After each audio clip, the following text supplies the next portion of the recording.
At last, a little life. Whoever he may be. Hello, sir. Are you all right? Is there any way I can help you? I don't know. Maybe you could just talk to me. Maybe you prefer to speak with Tom, then.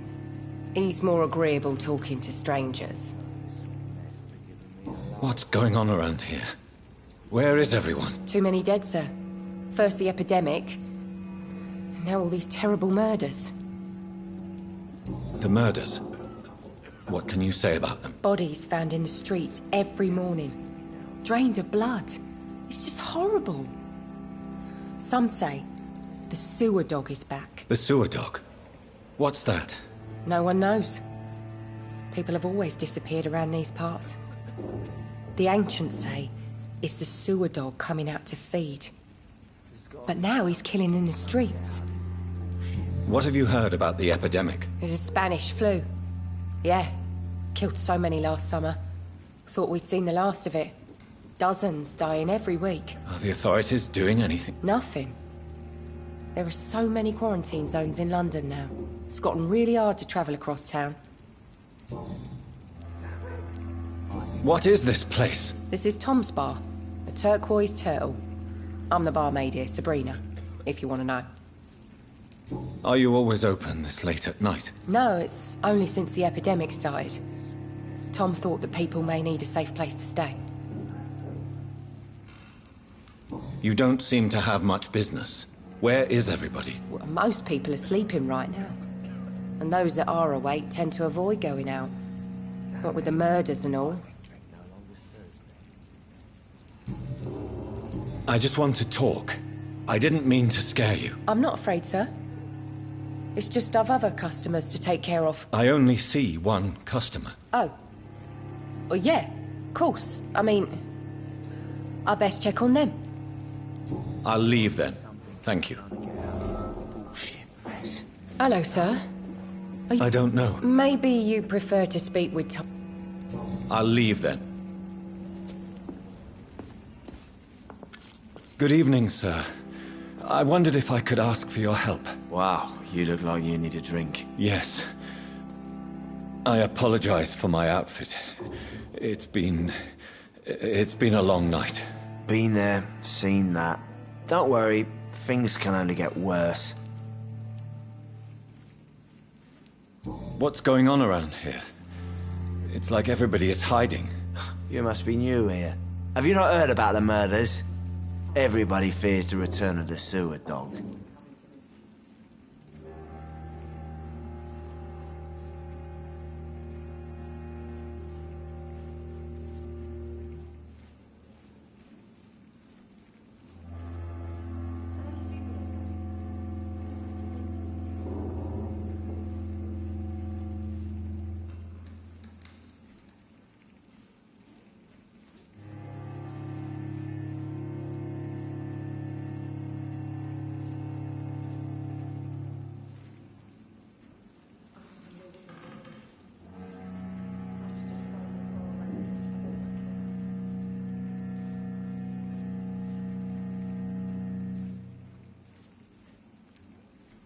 Who is this sewer dog? It's the local bogeyman.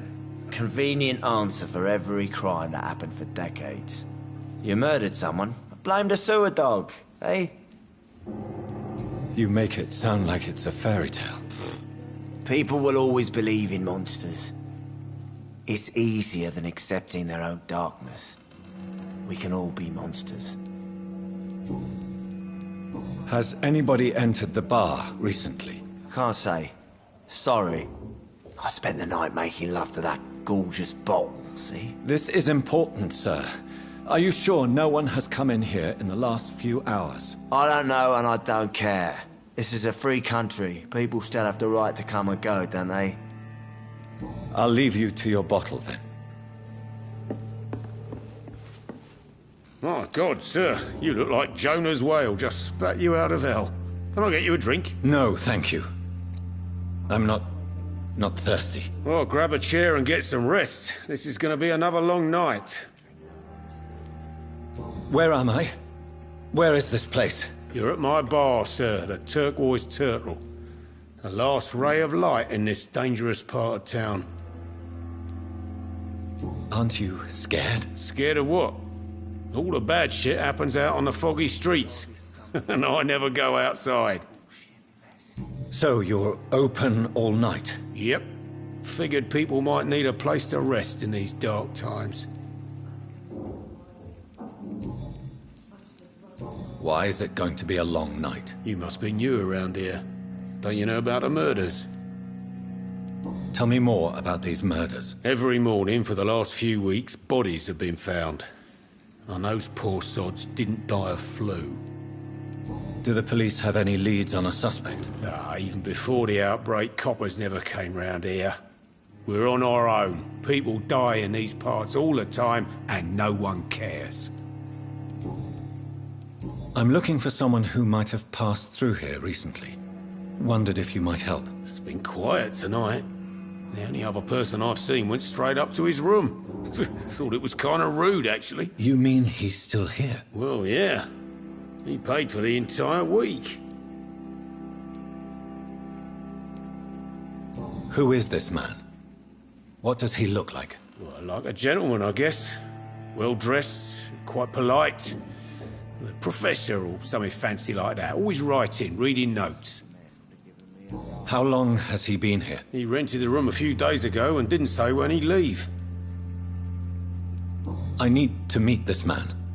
I have questions. Just climb the stairs and knock on the first door. I heard him open his window, so I guess he's still awake. And, sir... Yes? No funny business, you hear me? This is a respectable establishment. Hello, sir. And you're still ugly as sin. I'll leave. I think I'm losing my mind. I should just run as far away from... Hello, sir. Are you all right? Is there any way I can help you? I don't know. Maybe you prefer to speak... I'll...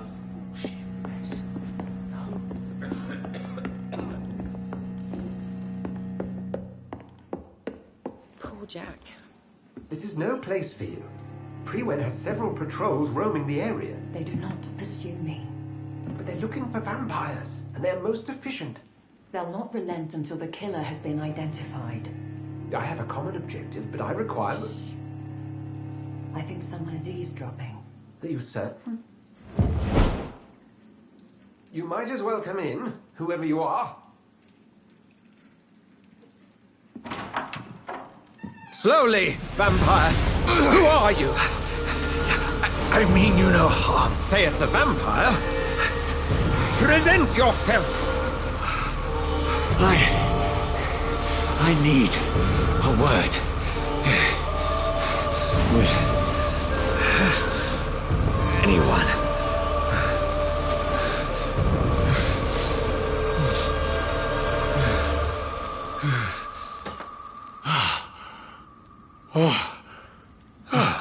Well, that's something I can do for you.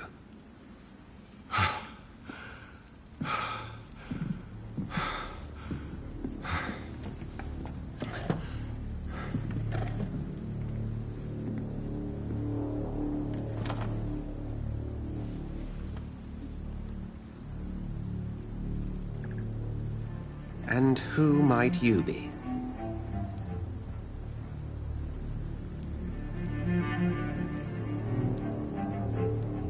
Tell me, who are you? First, tell me what you want. Then I may tell you. That's none of your concern. Sir, you have entered my room in the middle of the night, pale as a corpse and shaking like a tree.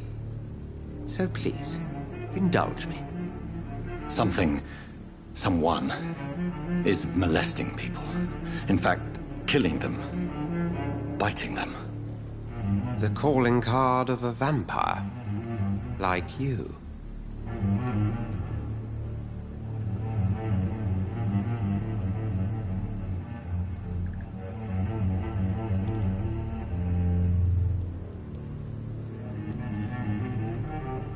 I've been hunted down in the streets and attacked. I'm a victim here, too. I believe you. Then if you are not a vampire, who or what are you? Dr. Edgar Swansea of the Brotherhood of St. Paul.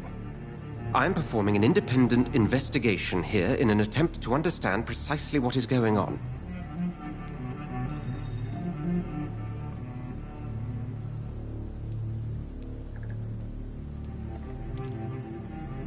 What have you uncovered concerning the murders? It started a few nights ago. Rumors of violent murders. The docks have always been, shall we say, somewhat unsavory. But this is different. How different?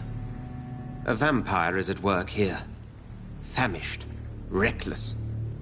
It must be brought to ground, and quickly.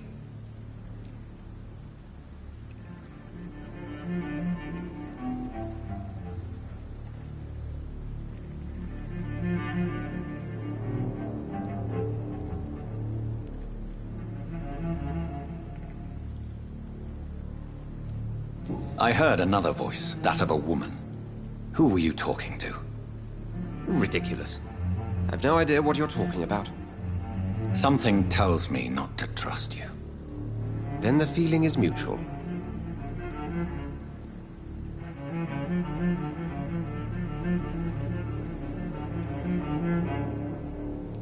And what exactly is this Brotherhood? Sir, if the name is not familiar to you, then we shall discuss it another time.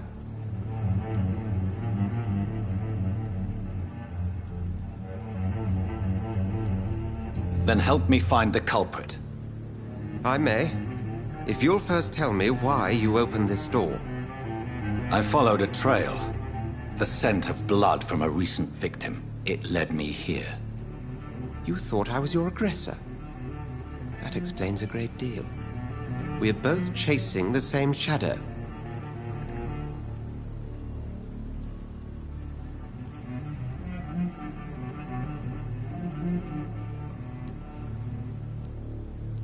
A shadow, indeed.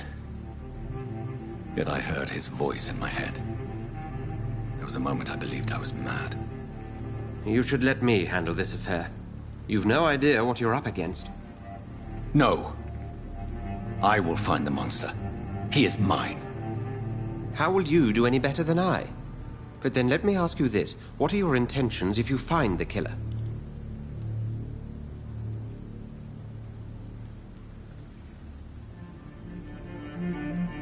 I'll end him. Then I can only wish you good hunting. And pray we shall meet again.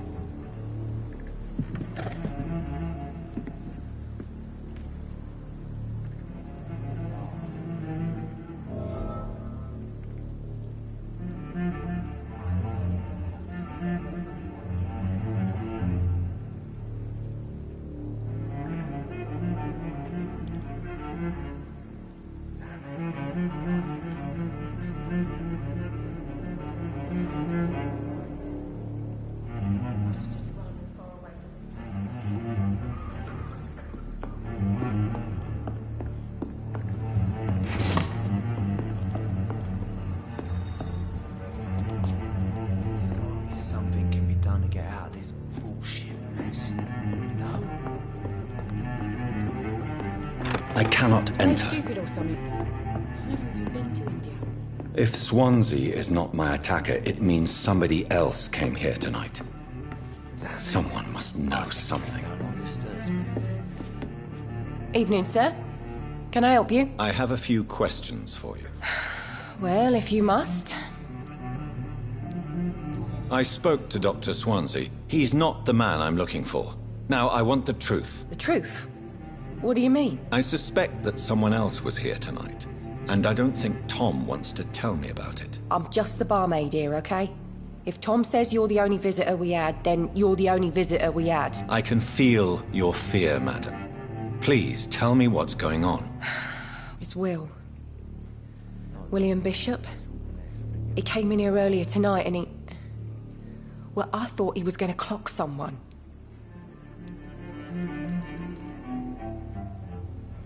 Why are you so afraid? I mean, his skin. His hands. I scrubbed every glass and every chair that he touched. God, I hope it's not contagious. What happened tonight? He was dead drunk, as usual. But my God, his eyes. His face. He must have caught something awful. He shouted and cried. It was terrible. Tell me about this William Bishop. Will was a sailor who worked at the cannon factory before he lost that job.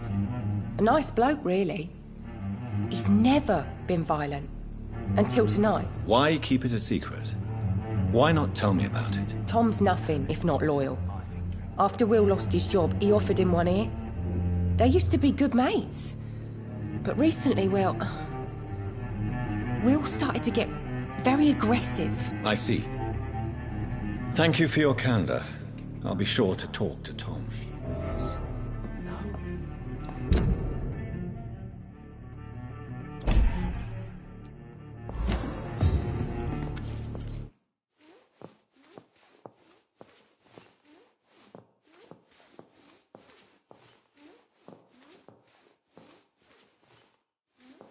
Poor Jack. He didn't deserve this. Hello, sir. May I disturb you again? And you're still ugly as sin.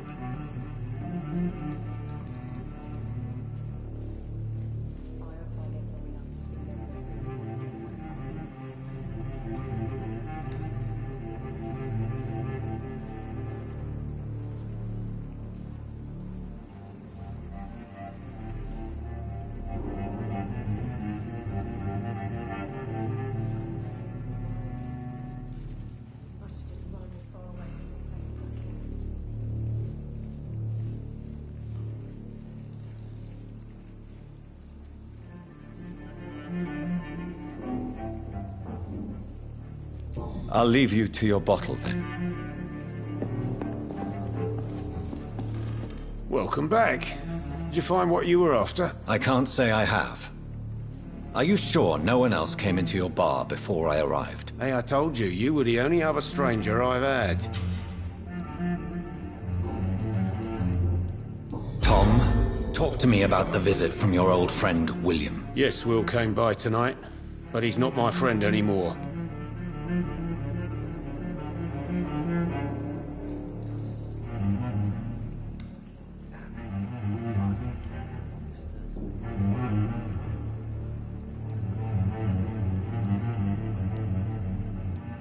Why lie to me if he is not your friend? I didn't lie. I said you were my only unannounced customer, and that's the truth.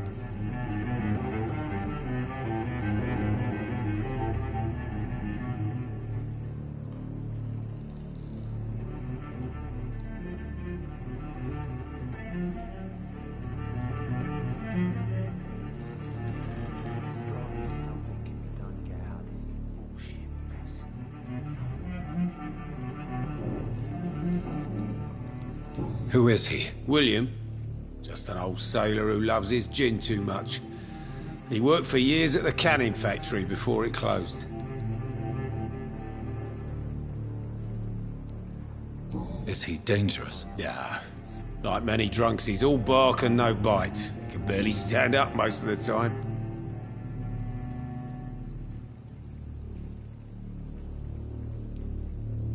How was he tonight?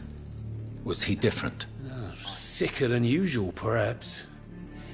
He whined and mumbled about how mean people were to him and how he'd like to talk to me outside, and then he left when I refused.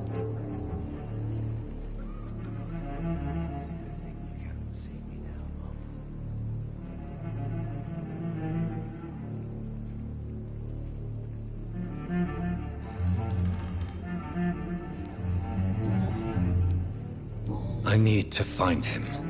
It's a matter of urgency. Do you know where he is? You could try his boat. It's up by the North Pier.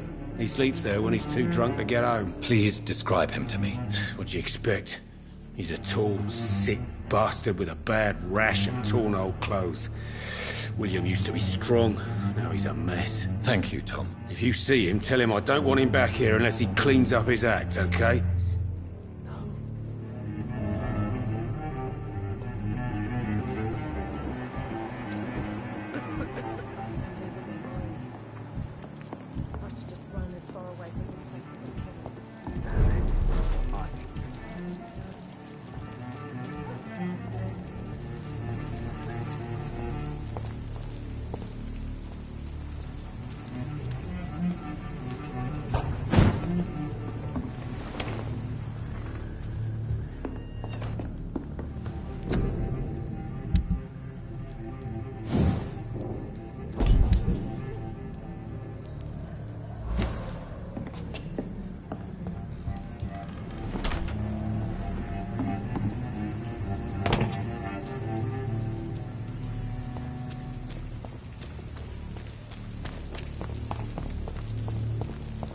I will get to the bottom of this intrigue. What's been done to me, to this city.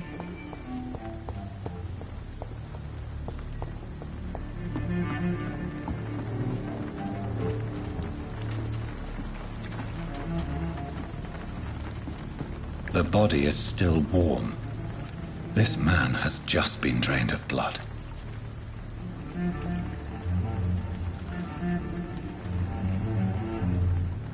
This corpse has been dried of its blood, just like the previous victim.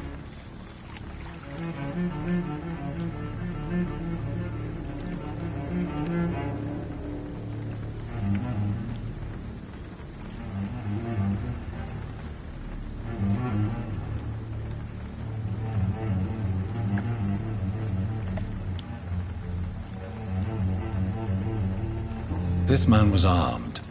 He tried to defend himself.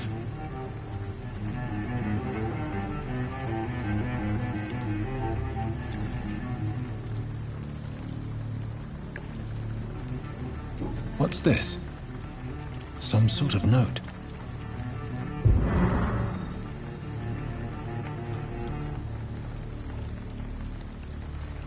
Blood and empty gin bottles. This Bishop fellow is something of a heavy drinker.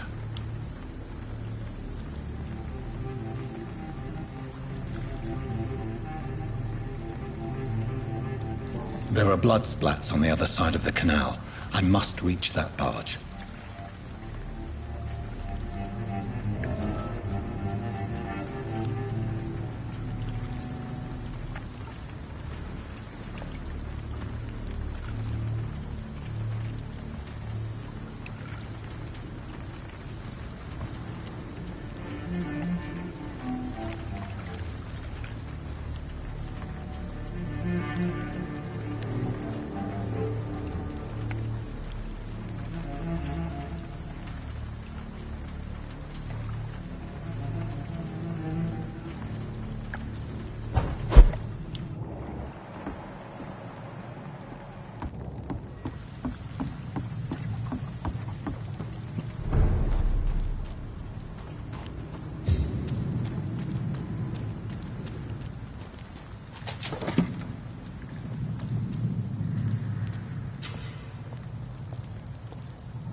Ammunition crate.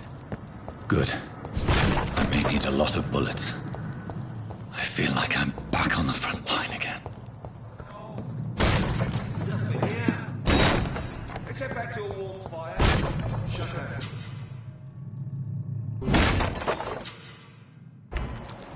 Never known McCullum to be wrong about anything. Right.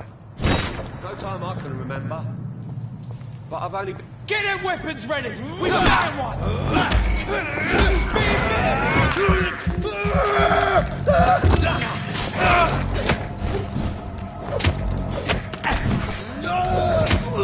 Christ! He's dead!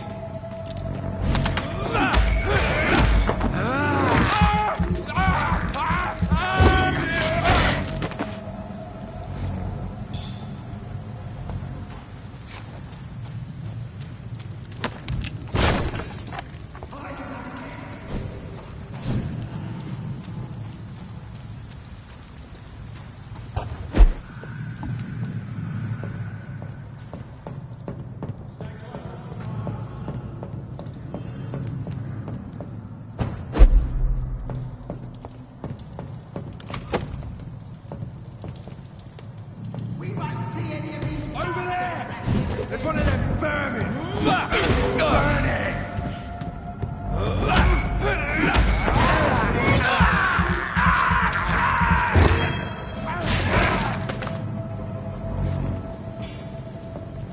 That's this nest of them cleaned out.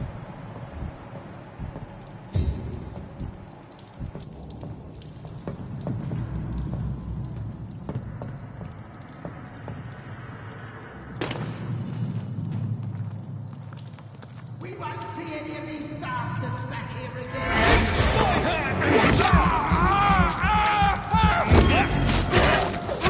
Christ, he's dead! I'm still alive.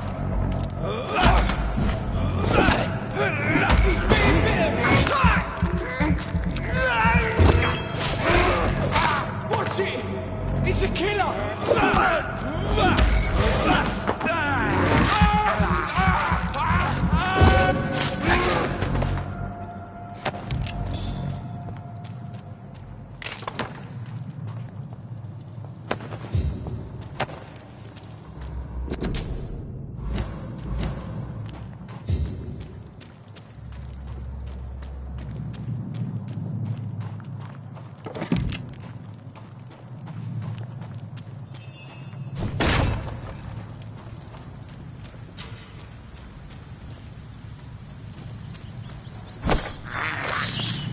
I have this thirst for blood.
Steady, boys! We've got one of them! Yeah!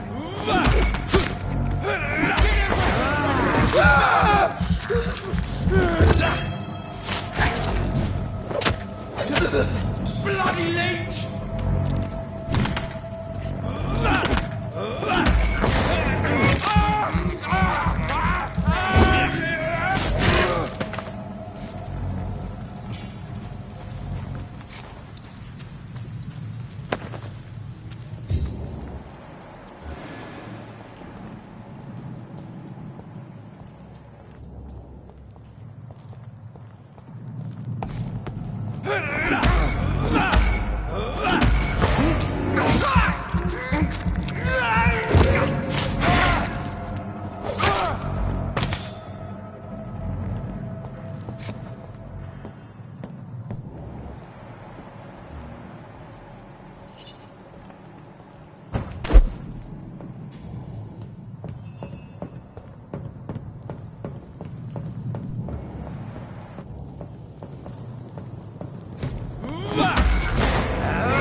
It's locked, all right.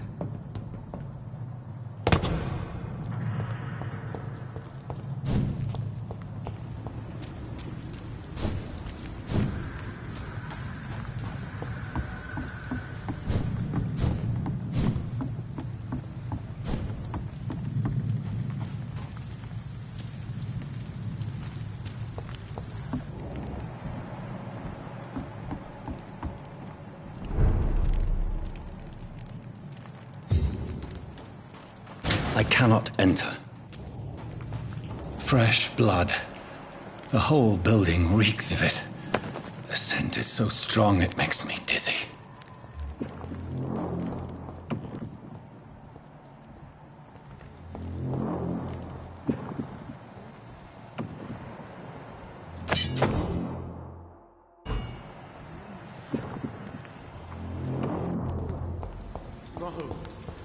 It's locked, all right.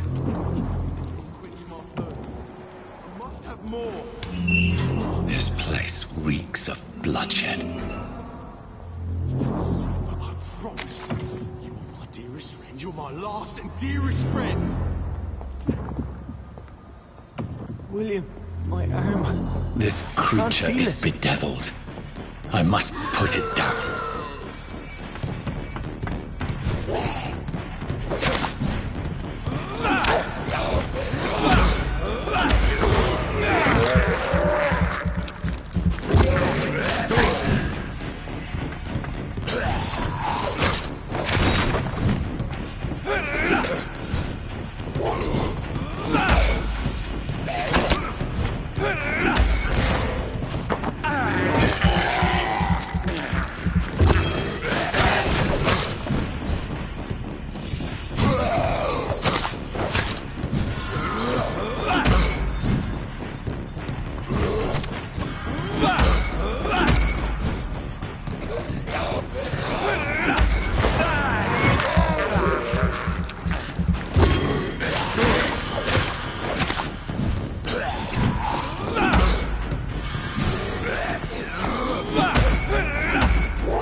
William, please. Stop.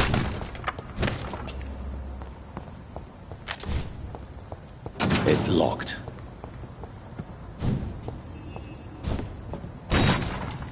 Let me go.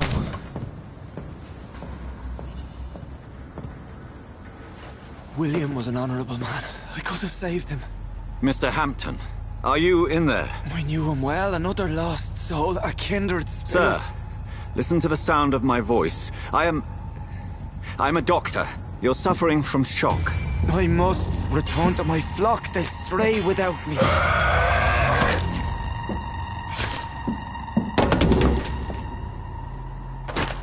Remember, certain skulls are every bit as resistant as we are. Who are you? What do you mean by Skal? You truly are a newborn. I should have realized. Wait. You are the woman from the bar. Are you like me? Can you help me? I believe, sir, I already have.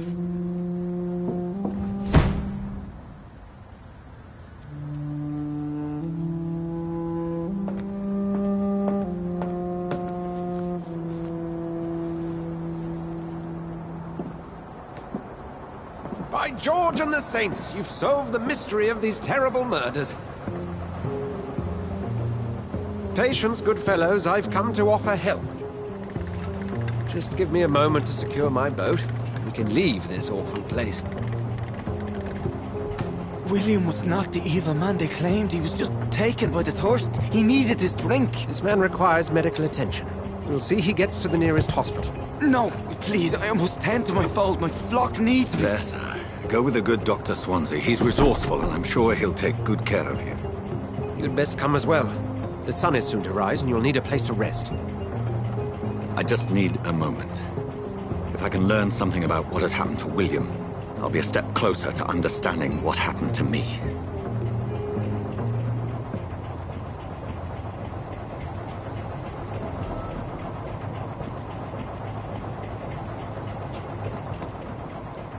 This poor creature can't be my maker. Could it be some subspecies of vampire? I must find a place to analyze the blood.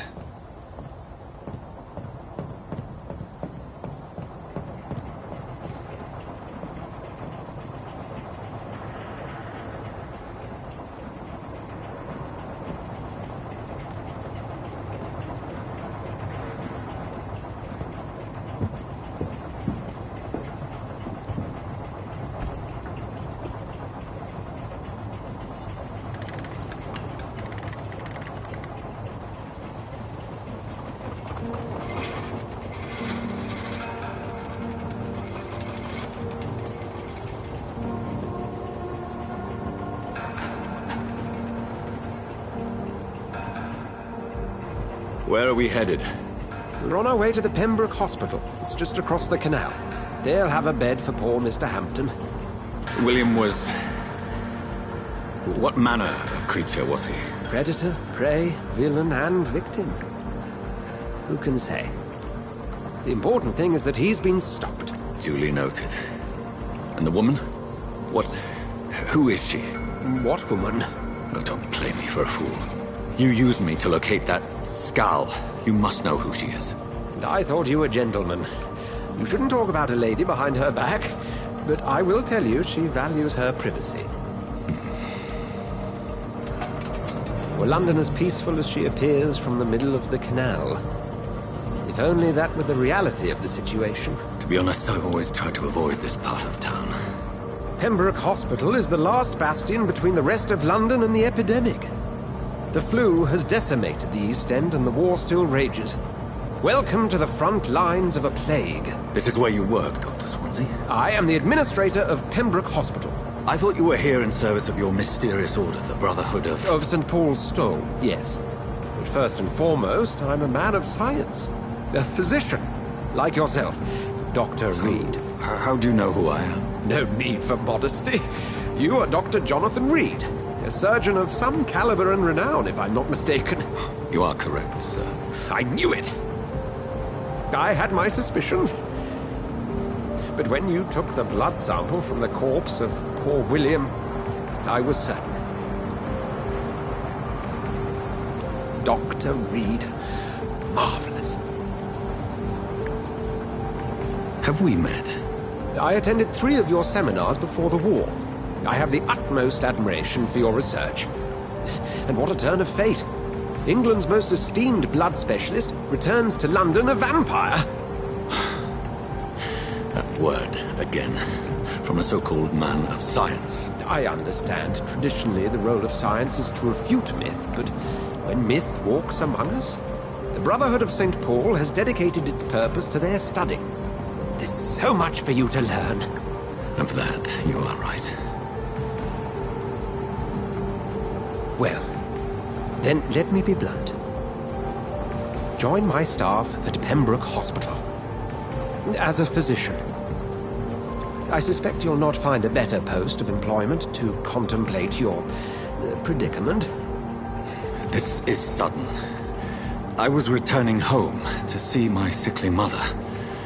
But alas, that was before contracting this... affliction. Dr. Reed, take a moment to consider. The post would be for the night shift, providing a good explanation for your absence during daylight hours.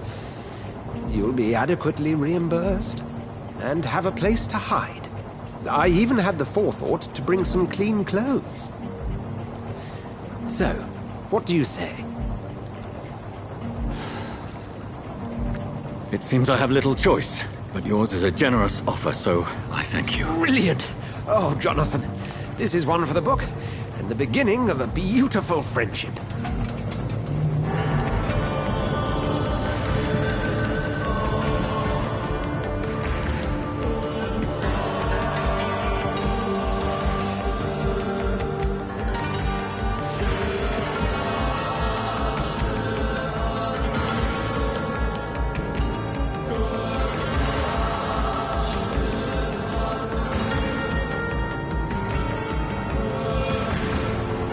Dr. Swansea, thank goodness. I was beginning to be concerned.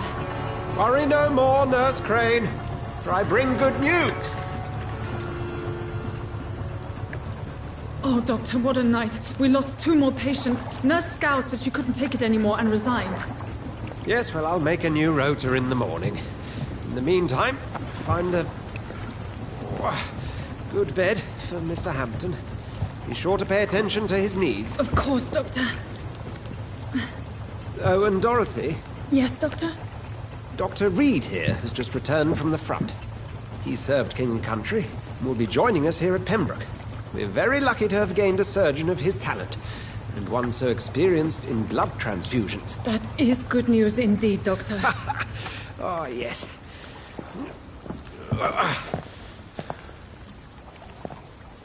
Here at Pembroke, it's not what we have, but what we haven't. It's only thanks to Nurse Crane and the staff that our ship doesn't sink. If you have any questions, just ask her. Duly noted. Thank you. Your assistance is required, Dr. Swansea, immediately. Welcome aboard, Jonathan. We'll catch up after my rounds. I'm coming, Nurse Crane. I'm coming.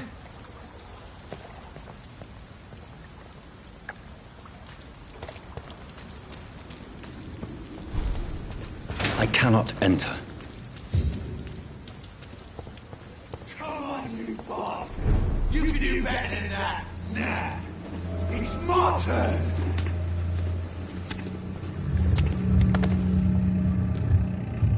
Rotten orcs. Each heart contains the seed of life. Drink at this river. Dry it all.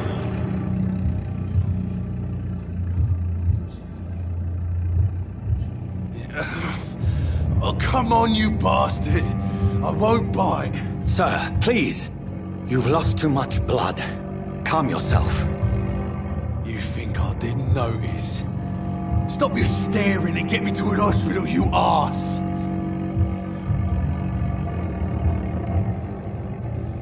Insulting a good Samaritan. Not exactly the way to get rescued. Alright, sorry. I am in pain here. My guts are spilling out onto the street and you're yabbering on. Yes. That's a very nasty wound you've got there. Take my word, I am a doctor. Dr. Jonathan Reed. Name's Clay Cox. I'd appreciate you helping me to a better place, Doc. Follow me, Mr. Cox. Let me assist you to that better place.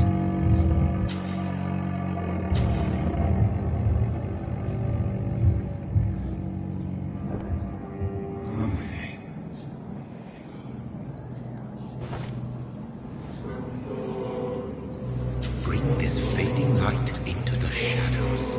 Dance with him the dance of life and death.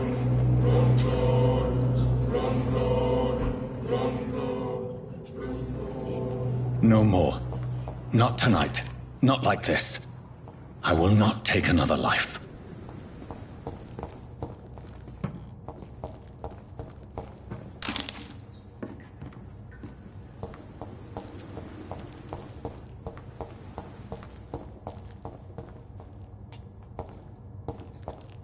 Whoa, I feel giddy.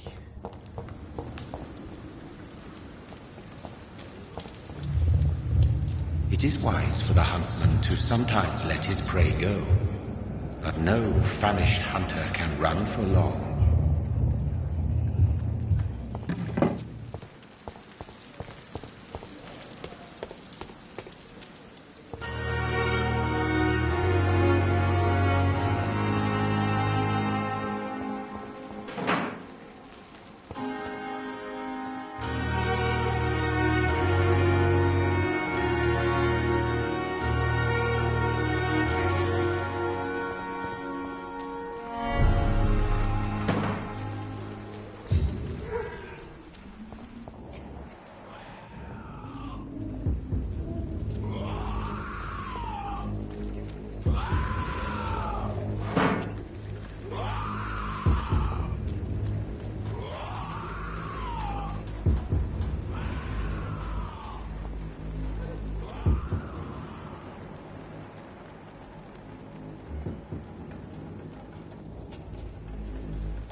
can't believe I'm doing this.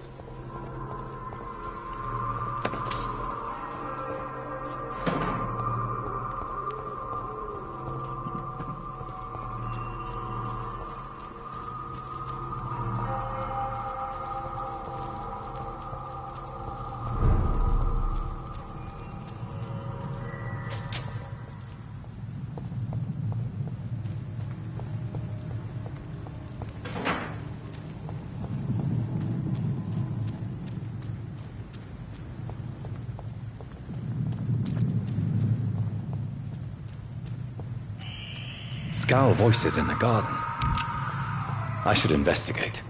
If they were to find somebody...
I not want to make weight, Doctor.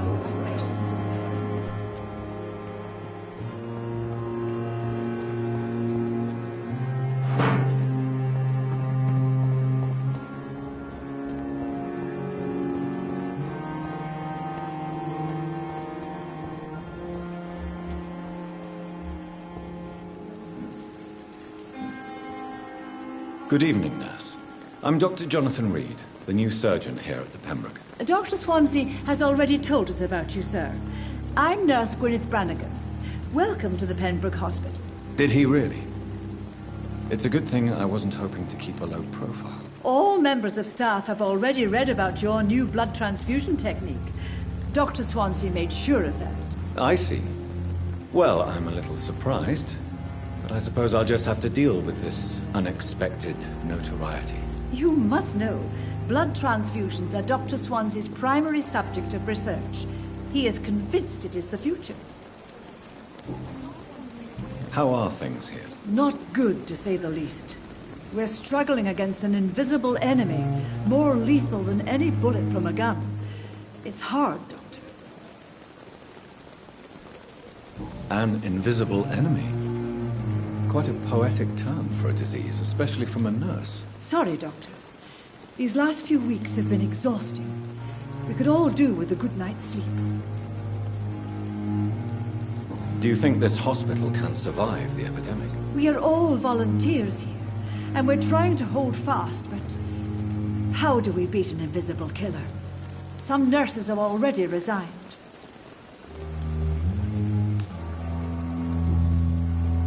I'm not familiar with all the staff yet. Perhaps you could help me. Brilliant professionals, most of them. Dr. Swansea has a gift for recruiting talent. Most of them. Is there a problem I should know about, nurse? It would be inappropriate for me to speak ill of a colleague.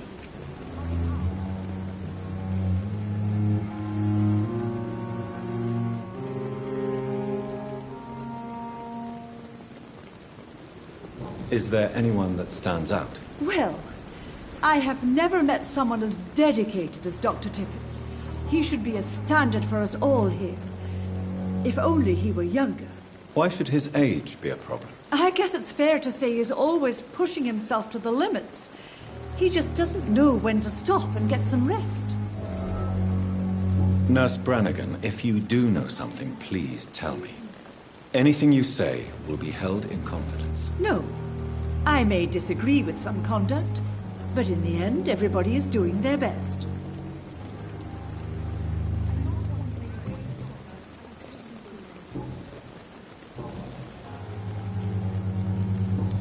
Goodbye, nurse. Call me if you need assistance.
Vicious bugger!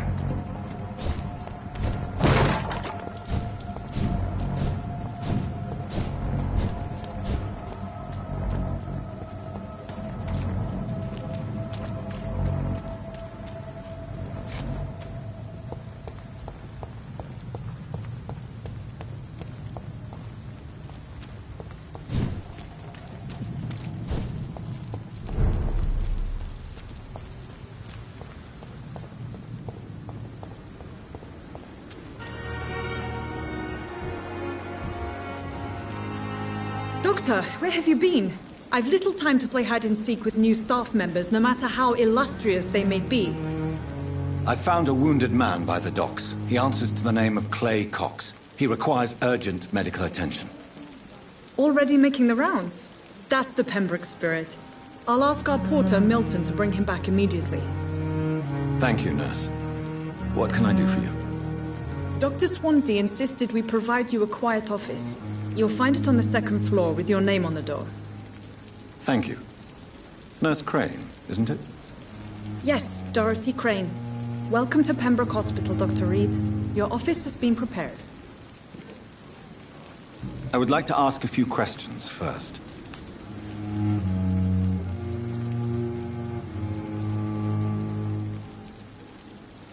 And Mr. Hampton, the patient we brought in, how does he fare? I gave him a sedative to help him sleep. Poor thing was in quite a state of shock.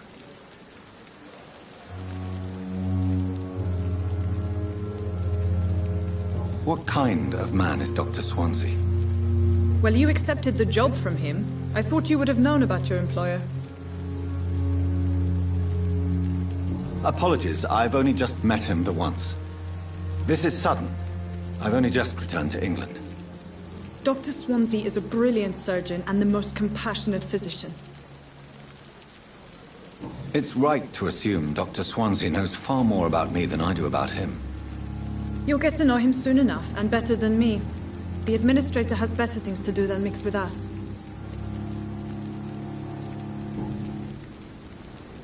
If you could point me in the direction of my room again, nurse. Second floor of the hospital, left after the stairs. It's the last vacant office at the end of the corridor.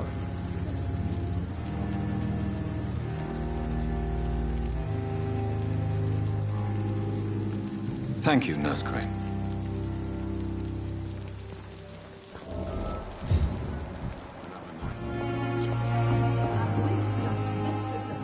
Good evening, sir.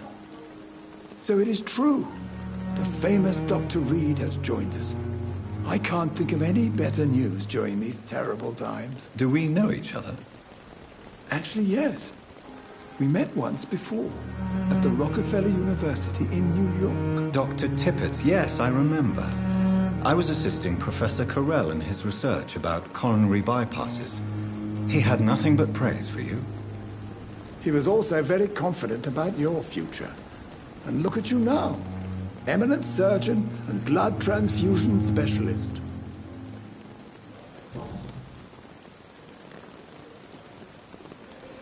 What is the Pembroke Hospital situation? And please, speak freely. This hospital is not exactly the best of London. I'm sure you are used to working in a better environment.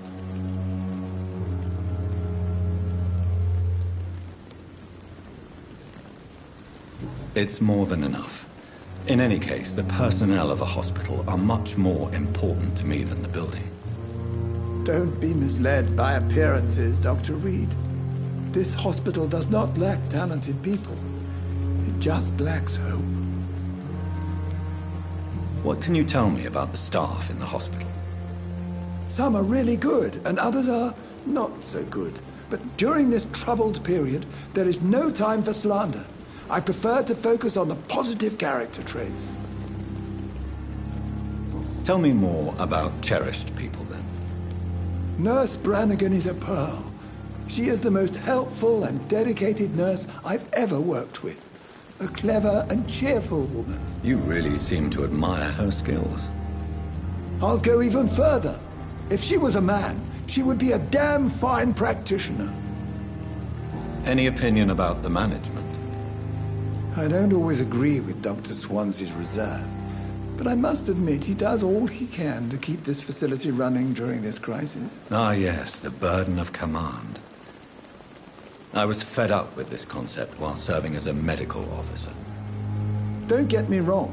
Swansea's a good administrator. I just wish he would get out of his office now and again. You're exhausting yourself, Corcoran. Maybe you should think about preserving your strength. No. We must keep on healing all those poor souls.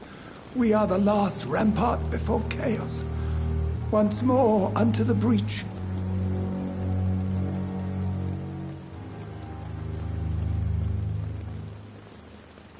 Nurse Brannigan is worried about you, Doctor.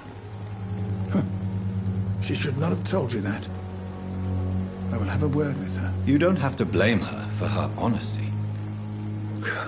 I'm not that kind of man, my dear Jonathan. Actually, Nurse Brannigan's opinion is the only one I may listen to. Goodbye, Dr. Tippett.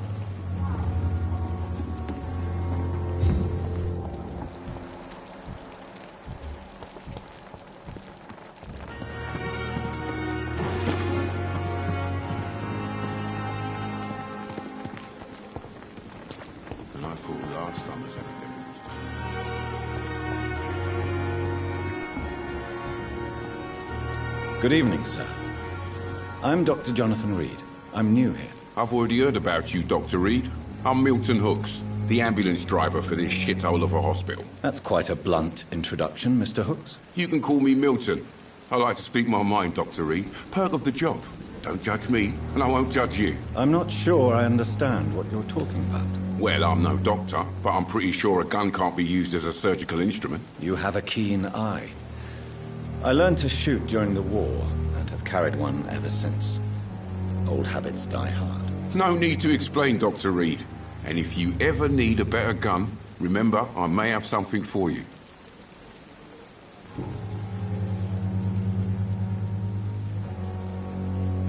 Are you really smuggling weapons through the hospital? And why not? I've already been attacked by patients, you know. And by gang members willing to steal my money. But you're not defending yourself. You're selling guns to civilians. You keep people alive your own way, Doctor. I offer them another way to protect their health. How is the situation around here? You want to hear the situation is all right? It's fucking awful. We lack everything. And it's getting worse every day. So what do you do exactly in this hospital? Apart from smuggling guns, I mean. I've been an ambulance driver since... too long, I guess. I bring sick people here night and day. It's a dirty job, but I get it done. Most of the time. Since you're on the front line, how is the sanitary situation in this vicinity? It's a complete disaster. It's even getting dangerous to enter some streets or buildings. Even the locals attack you. It sounds like things have been a bit rough recently. What's happened? Yesterday I got attacked by the patient I was bringing here. I escaped from the hospital's garden, but I lost my wallet when I was running. You left an infected patient outside the hospital? That's incredibly dangerous. Go there yourself if you want, but be careful, Doctor. I'd rather not bring your dead body back.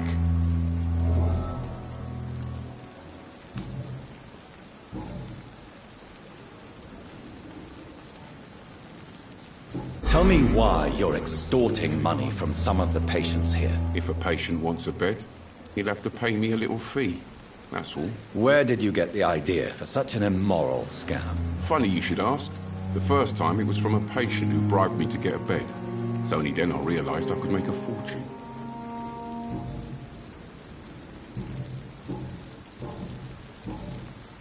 I'd like to see your goods. Wise choice, Dr. Reed. A reliable gun is what everybody needs these days.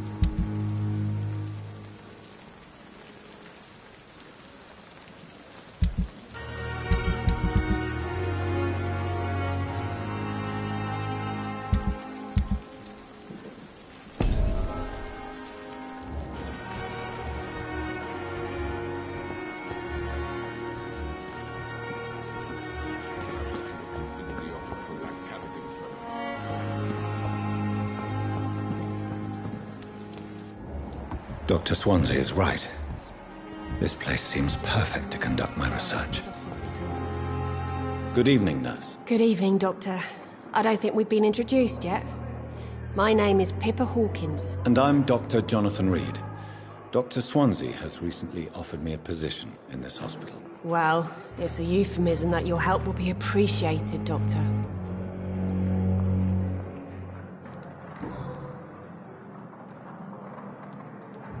How would you describe the situation at the Pembroke Hospital? It's serious.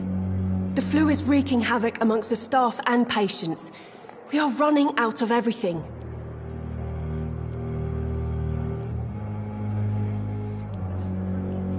You must get a hold of yourself, nurse. Sorry, I'm exhausted. No one has any idea when this epidemic will be over. Nurse Hawkins, the Spanish flu won't last forever. Even the Black Plague didn't kill everyone. I wish I could believe you. But what if this epidemic was worse? What if in the end, nobody was spared? How long have you been a nurse? Well, long enough to see that the epidemic is winning. And no matter how qualified you are, don't tell me you'll change that.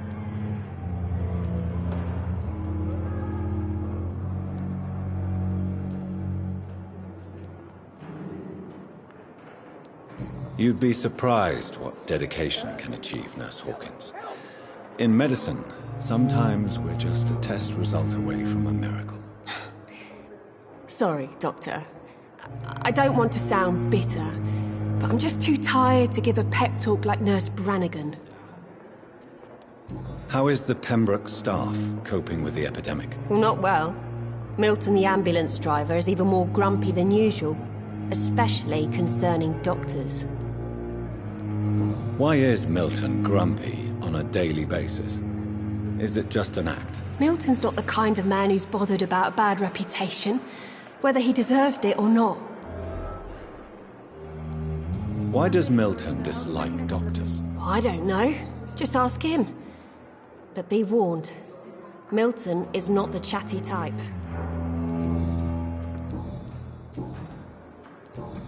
Goodbye, Nurse Hawkins.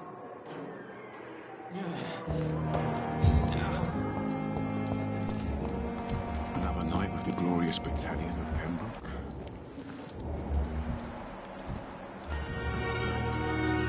Good evening, Milton. Good evening, Doctor. Still trying to save lives? Why do you have such a mediocre reputation among your colleagues, Milton? Fuck them. Nobody knows the horrors I've seen since working here. This city was sick long before the epidemic, Dr. Reed. I know it's a difficult task, but correct me if I'm wrong. Is this not the job you are paid to do? I've seen babies left to die while their brothers were properly fed. Underage girls and boys sold to all manner of perverts. I'm sorry, I don't know what to say. Yeah, exactly. We lack words. So excuse me if I don't look on the bright side of life. Goodbye, Milton.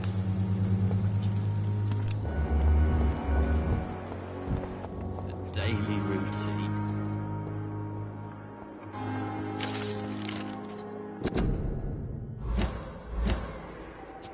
So many deaths. Good evening, miss. I'm Dr. Reed, the new surgeon at the Pembroke Hospital. And who are you? Your name has no meaning to me, mortal. You're nothing but dust blown by the winds of eternity. I beg your pardon? What are you begging for, mortal? My clemency? Well, tonight maybe I'm inclined to mercy. You'll never forget the night you met Thelma Howcroft. You keep calling me mortal. Why is that? And if I'm mortal, what are you? Well, Dr. Reed, if you must know, I'm a vampire. And why do you believe you're a vampire? I don't need to believe anything. It is what I am. It is what I feel within this hollow shell of flesh.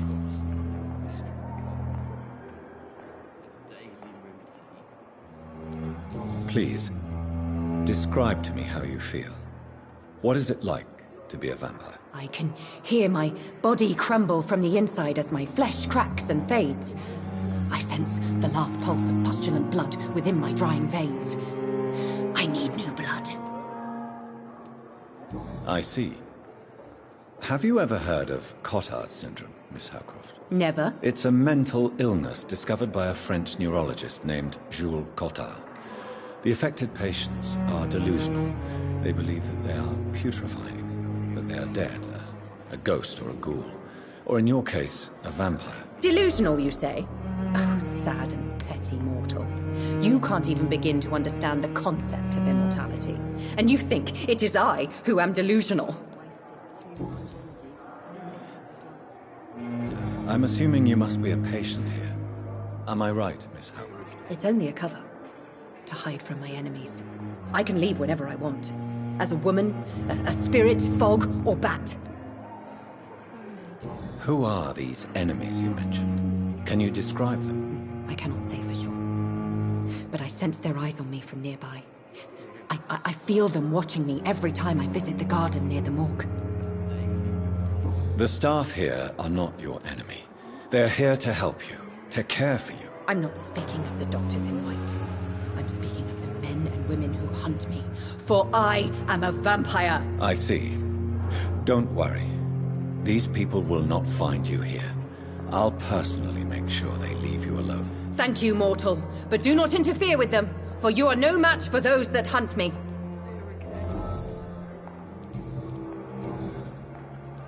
Who are you really, Miss Howcroft? I mean, apart from being a vampire. Is that not enough for you, puny mortal? What do you require? Proof of my powers? I'm curious to know who you were before becoming a vampire. It was such a long time ago, I don't remember. Centuries of unholy life can have strange effects on one's minds, you see?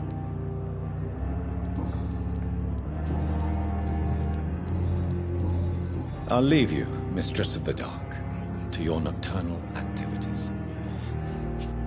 Damn. The pain. Good evening, sir. Can I help you? Unless you're here to fix my face. No. I don't think you can help me. I'm Dr. Reed. I've recently taken the position of head surgeon here. War injuries, am I right? You guessed right, Doctor. German shell took my pretty little mug right off. But they still call me Thomas Elwood.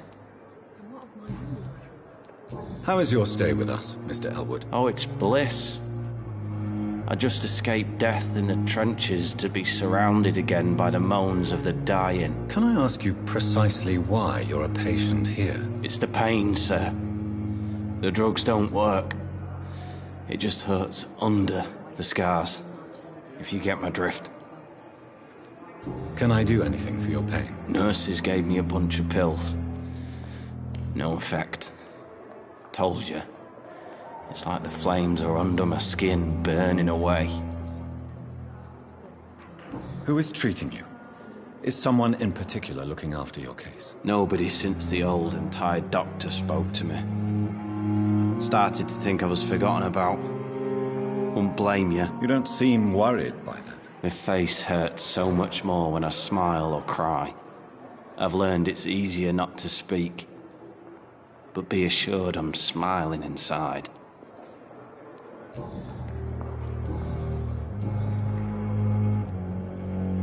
Where were you stationed, sir? Did you serve for long? I really don't want to talk about all this shit. No offense. I was pushing too much. I served in France myself. I just wanted to know what happened to you. You were an officer, weren't you? Then I doubt we fought the same war, sir. No offense. How close are you to Miss Horcroft? Are you aware that she thinks she is a vampire? To wait for her next nibble is the best reason to stay here. Every time she approaches my bed, she treats me like something tasty. A normal person. Aren't you afraid? She may hurt you if the game goes too far. She's quite harmless, I can assure you. Her head's broken inside is all. While I'm busted on the outside. But she's still beautiful. Living proof that there's hope for me. So do you let her bite you? You know that's not sanitary. And why not? She's only supping a few drops of me blood. And the pain, it's real for once. She could decide to bite less willing patients. Then it's another good reason for me to stay here, Doctor. You do realize she's mentally disturbed. It's called the Cotard syndrome. She truly believes she's a vampire. In her madness, she never refers to my scars. And frankly, if I could, I'd join her world. It seems much more fun than the real one.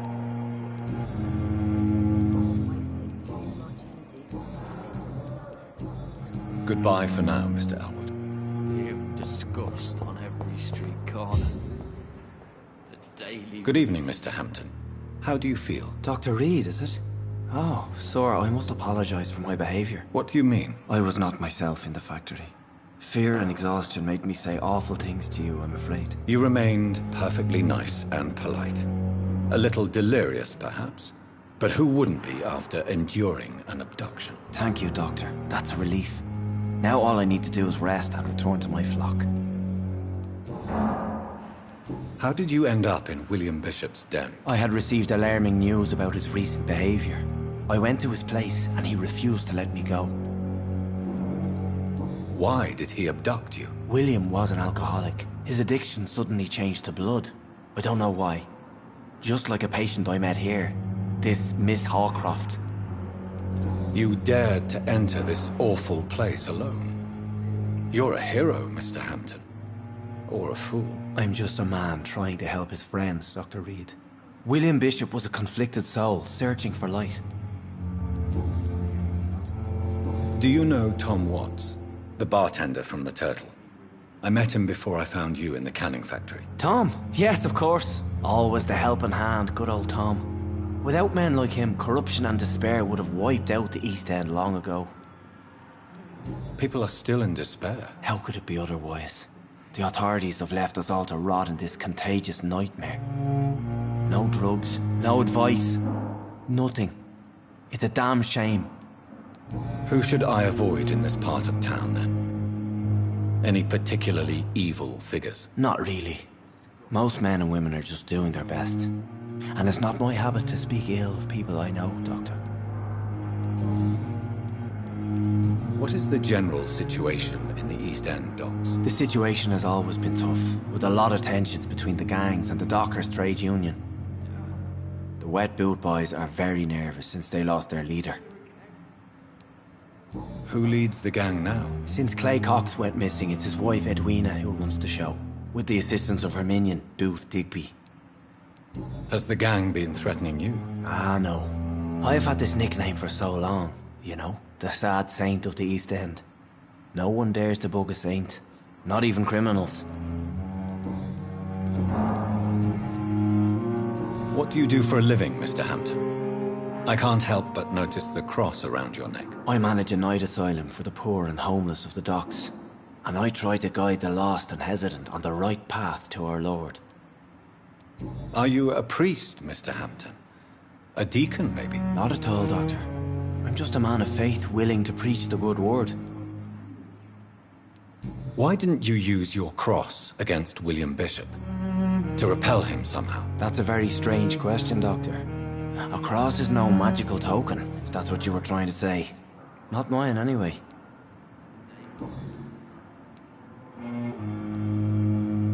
How do you feel, Mr. Hampton? Medically speaking, I mean. I feel exhausted. Beyond exhaustion, actually. William drank so much of my blood in his madness. I feel empty. You're in good hands here. Dr. Swansea is well versed in blood transfusion, and I'm sure he'll take the best care of you. Thank you, sir.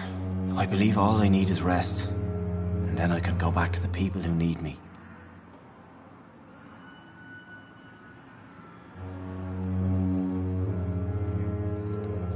Have you made friends since you arrived? Not really, but I recognize Miss Harriet Jones. I knew her when she lived by the docks. That poor woman had such a miserable life. You never came to see her here at Pembroke? Receiving visits when sick can be an important part of the healing process, you know.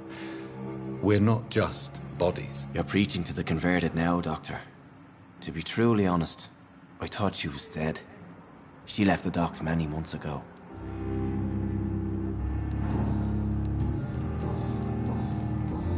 Goodbye, Mr. Hampton. We'll talk again later.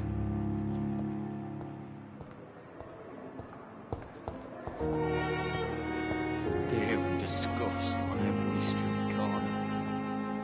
The daily routine.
Good evening, sir.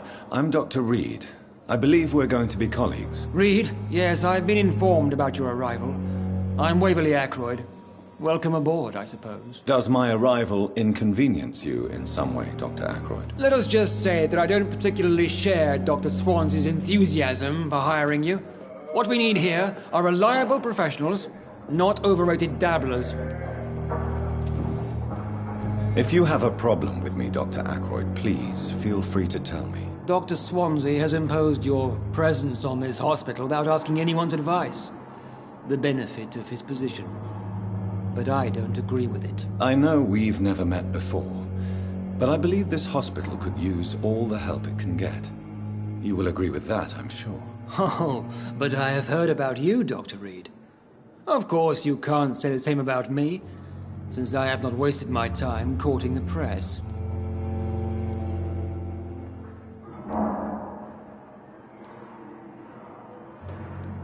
There is no need for such animosity between us. Don't you think the epidemic is already enough to deal with? That is one point we could agree on.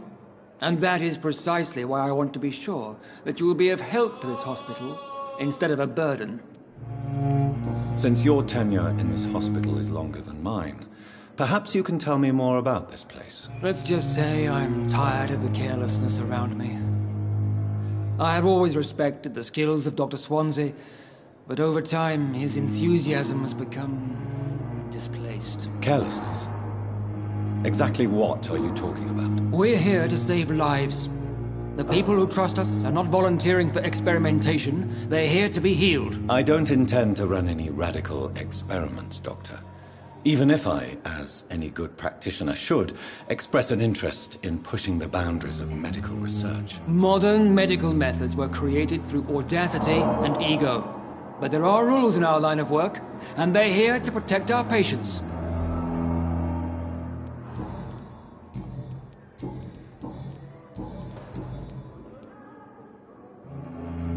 I don't know what you've heard about me, but I have already proved my value as a practitioner. I don't question your skills, Dr. Reed, but your motive.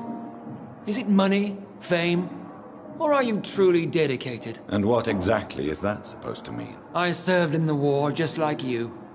But unlike you, I did not use the wounded to play the modern sorcerer. Be careful what you insinuate, Dr. Ackroyd. I only want you to admit you used those men to improve your theories.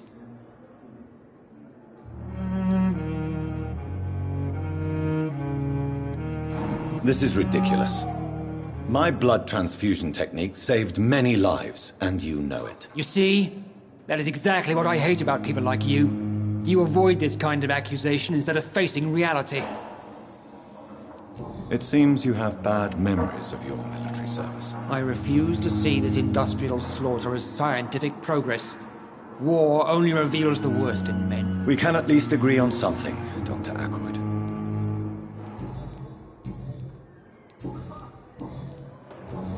Thank you for your time. We'll talk later.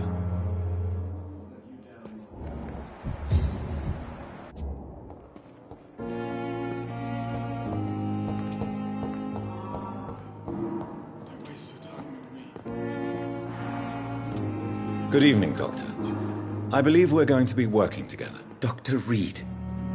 Dr. Swansea informed us of your arrival, but I could not dare to believe we'd have such good fortune. Such an honor, sir. Thank you. And you are? I am Thoreau Strickland, Dr. Thoreau Strickland. I'm a great admirer of your work, Dr. Reed. Please, could you tell me something about yourself? I'm a great admirer of your work concerning blood transfusion, Dr. Reed. I run my own experiments. I'm convinced it's the future. What made you choose to be a doctor? I'm not ashamed to admit you and your work have inspired me. I am honored to have the opportunity to work by your side.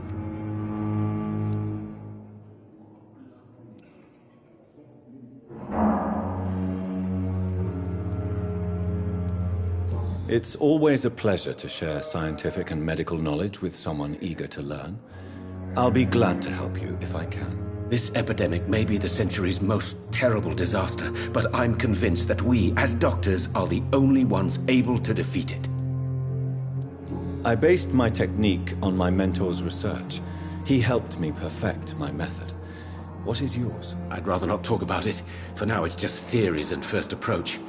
My process is purely experimental and unsuccessful. As long as you're cautious and methodical, you may remain empty-handed, but you won't fail. You're not the first one to warn me, but I am convinced knowledge is the main weapon against the ravages of this epidemic. What can you tell me about the Pembroke? Well, it has always been an honor to work with Dr. Swansea. But with your arrival, I can't think of a better opportunity to learn about blood transfusion. You seem quite optimistic. It's a rare and precious attitude in these difficult times. I'm convinced that this epidemic is a test of endurance and dedication for us men of science. Questions remain about our capacity to resolve the situation. True. Last summer, during the first wave of the epidemic, I used to joke with Milton about the extra work. We're not smiling now. Do you need help with anything in particular? Well, yes, maybe. I'm waiting for a batch of products I ordered for my personal research, yet my supplier seems to have vanished. Do you want me to play the errand boy for you? Oh no, Dr. Reed. But if you went personally to his shop, what with your reputation and all, he wouldn't dare to refuse the products I need. I see. Well, give me the address, for I may pass by if I have time. What do you think of Dr. Ackroyd's aversion to modern medical methods? It's a shame he's so narrow-minded. Dr. Swansea taught me that science is about exploring uncharted territory. I'm convinced that's true. With the influenza and all that's going on, you should put your differences aside, don't you think? Why is it so difficult to work together? I believe that if Dr. Ackroyd had been the one to discover the transfusion process, he would be the first to recommend its use. So you believe it's just a question of jealousy and pride? Dr. Ackroyd is as proud as he is blinded by his obsolete concept of medical science. Tell me more about your willingness to experiment with new medical techniques. Harvey Fiddick is a patient suffering from a severe injury that could cripple him if not treated correctly. I'm convinced your blood transfusion technique could help him. What is it you really want? To save him? Or to prove your point? Fair question. I want nothing but to save my patient, Dr. Reed. Especially since I know Mr. Fiddick's story. This personal involvement could also appear to be a lack of impartiality. You must know that a good surgeon must remain neutral. I agree. But that does not excuse Dr. Ackroyd's behavior. A man who did not even take time to converse with his patient. Do you think keeping his distance was a mistake? All I know is that I'm taking care of human beings with desires, hopes, and fears. Not some biological machine comprised of blood, bones, and flesh. Tell me Mr. Fiddick's story. Our first diagnosis was compromised because Mr. Fiddick lied to us about the real origin of his injury. He first claimed it was an accident. But why would he hide such crucial information from us? Because he is a proud father, ashamed of putting his children at risk because of his own negligence.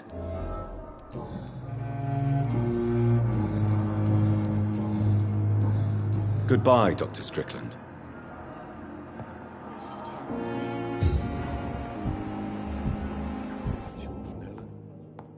As for me, what a bloody idiot. I'm quite bit. Tell me, Waverley, what do you think of Dr. Strickland's enthusiasm for his experimental research? Strickland is playing with his patients' lives for pride and glory. Now that, sir, is unethical. Are you thinking about something in particular? Harvey Fiddick needs delicate surgery. I believe we should stick to the usual procedure, but my young colleague obviously disagrees. And are you not afraid that your rivalry with Strickland may be blinding you? Rivalry? I guess you could call it that. But I will never be childish enough to let my personal feelings affect my judgment. Why do you wish to lead this surgery? I strongly believe that Mr. Fiddick should not be butchered to test an unproven procedure.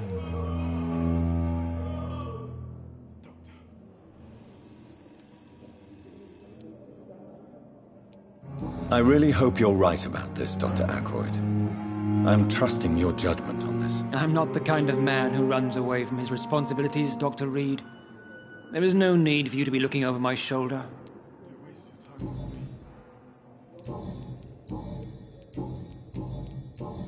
Thank you for your time. We'll talk later.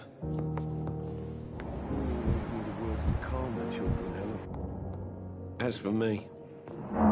Good evening, sir. I'm Dr. Reed. May I help you? I don't know if a third opinion is needed. Your colleagues are already arguing about my condition. I see. Would you mind telling me more about your situation? I'm Harvey Fiddick. All I want is to get me bloody arm fixed properly.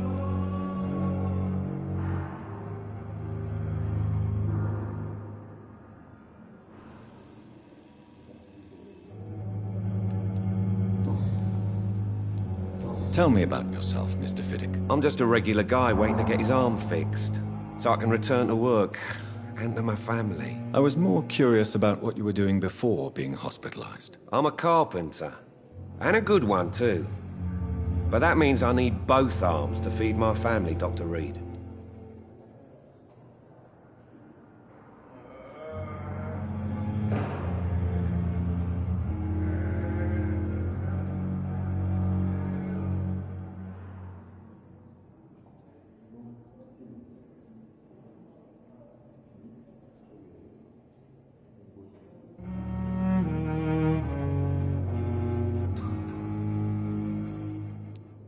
Are you satisfied with your treatment here? Well, it's clear that I've chosen a bad time to be injured. Forgive my bluntness, but you seem overwhelmed by cases of the flu. I won't lie to you about it.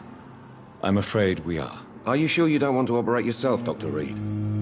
I have the feeling you're very capable, and your colleagues seem to think so too. In other circumstances, you would be right. But for now, I don't think I can take on the responsibility. My apologies. Tell me about the doctors who are arguing about your case. Strickland and Aykroyd. They both want the best for me, but there's a lot of pride there. Doctors are no different from carpenters, it seems. What do you mean? I often had professional arguments with rivals on a building site. Difference is, I disagreed about wooden nails, not flesh and bones. Tell me about your injury, Harvey. Why do you feel so guilty about it? My wife died because of me. And now I may lose everything because I've been careless enough to hurt myself. What an arsehole. How could your job be responsible for your wife's death? I was working a double. She went out to bring me a hot meal and got caught in a German bomb raid. You can't hold yourself responsible for your injury, Mr. Fiddick. Unless you tried to hurt yourself. Of course I didn't hurt myself. But I can't work until my arm is fixed. My children need to eat, Doctor. Tell me more about the death of your wife, Harvey. 1915. I was in the army. Building workshops for the Royal Flying Corps.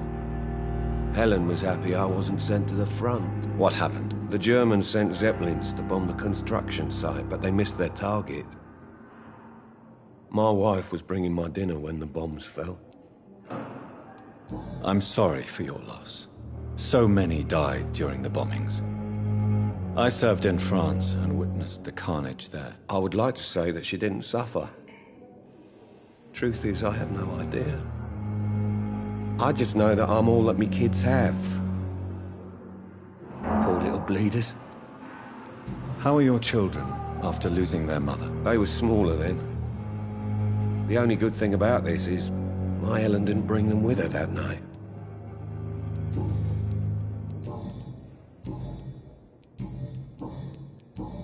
Goodbye for now, Mr. Fiddick.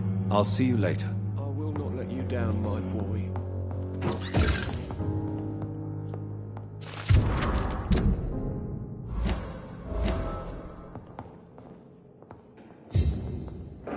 Good evening, Mr. Fiddick. Good evening, Dr. Reed. Any news about my operation? You seem worried about the safety of your family. And it's obviously the reason why your wound troubles you so much. I cannot give up on my children now. They both need me living. What about their mother, if I may ask? She died in 1915 during one of the first Zeppelin raids. We never found her body.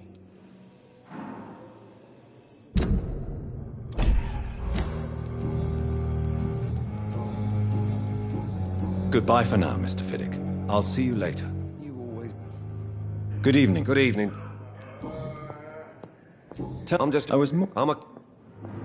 Well, I won't... Are you in others... Tell me. Strict. What do you... I'll... Goodbye for now. Sweet girl. Reads me like a book. Never could keep it.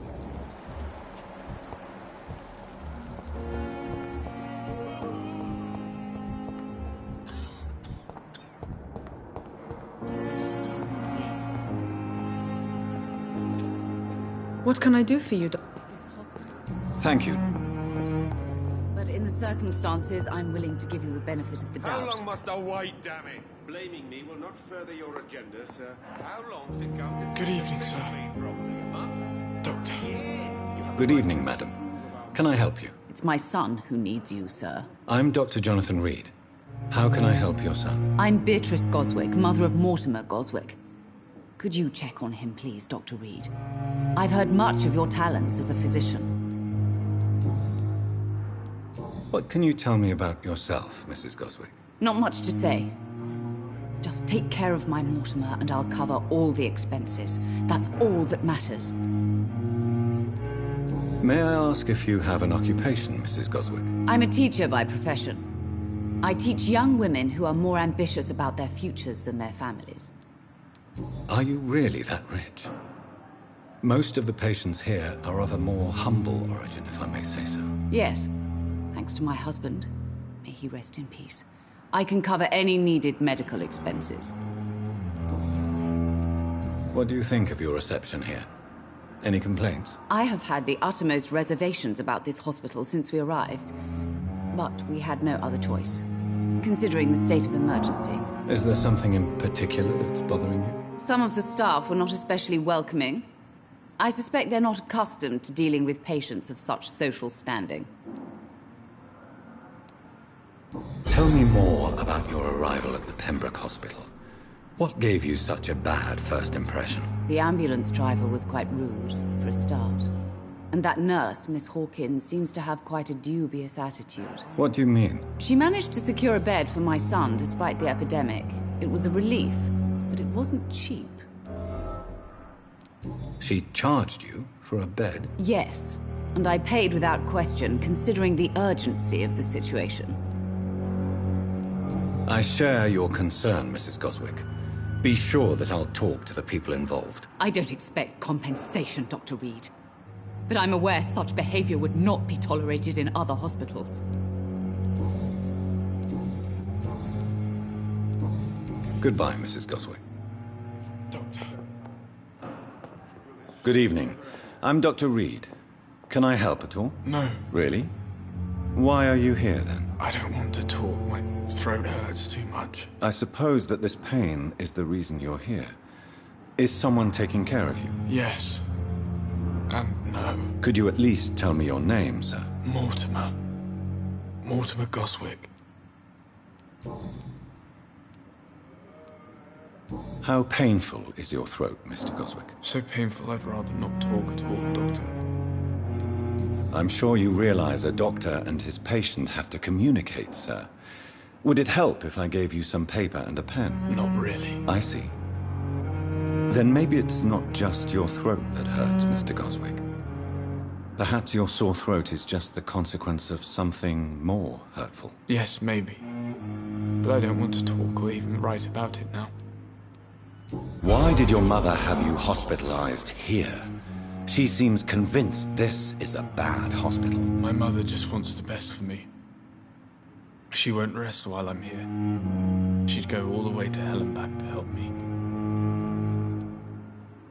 Pembroke Hospital may look unorthodox, but rest assured you're in good hands here. It's not me you have to convince, Dr. Reed. It's my mother. Is your mother bothering you? As your doctor, I can ask her to leave you alone if you would prefer. That's tempting, Doctor. But you have no idea what my mother is capable of. She would tie herself to my bed if you asked her to leave.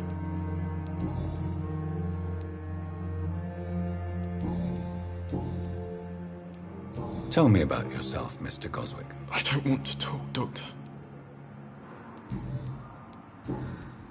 How painful. So painful.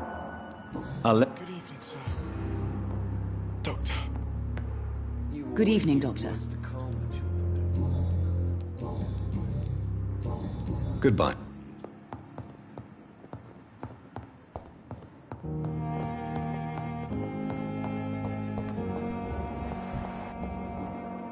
Good evening, Nurse Hawkins. Good evening, Dr. Reed. Goodbye.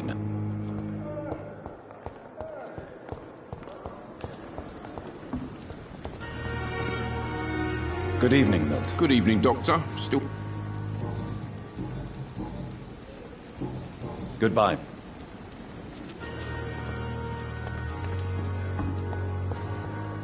You are going to reveal your secrets to me.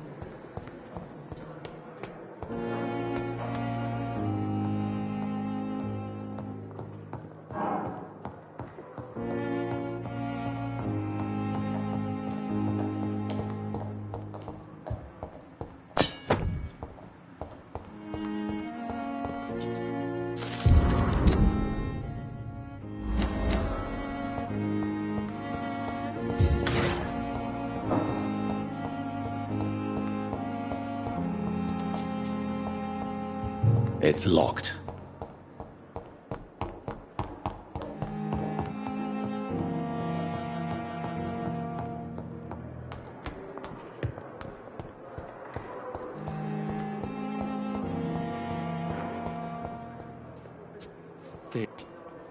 Good evening, Mr. Evening, Dr. Reed. Why do you feel responsible for the injury, Thomas? What really happened? I wasn't disfigured by any German shells. It happened during my leave. It was an accident. Why lie about it? Come on. It's one thing to come back disfigured by the Germans, and it's another to get injured in an accident that could have happened to anybody.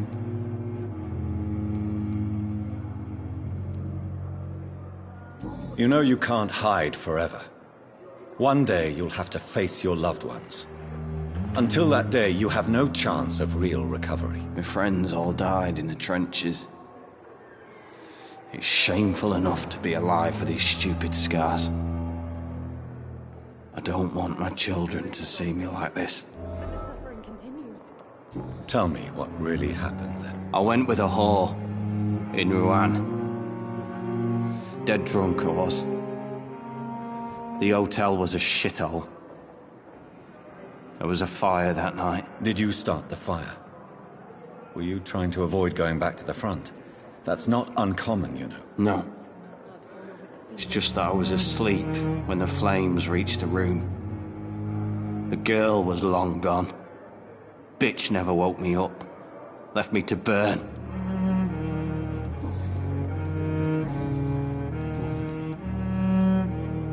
You told me before you don't want your children to see you like this.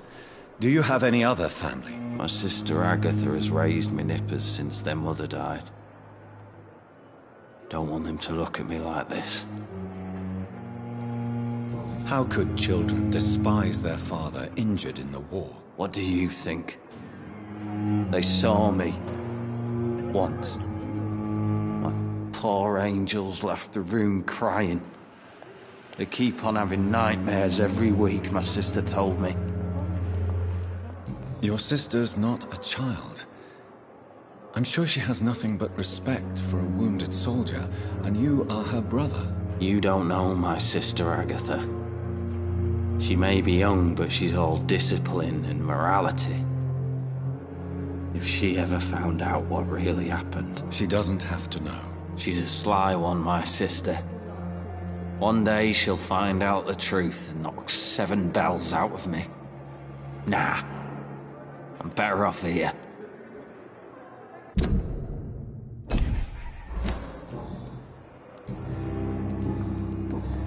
Goodbye for now, Mr. Elwood.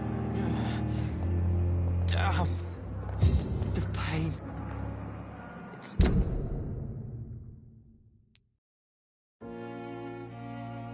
I wish I could be sick again. Feel my blood boil with the fever.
So,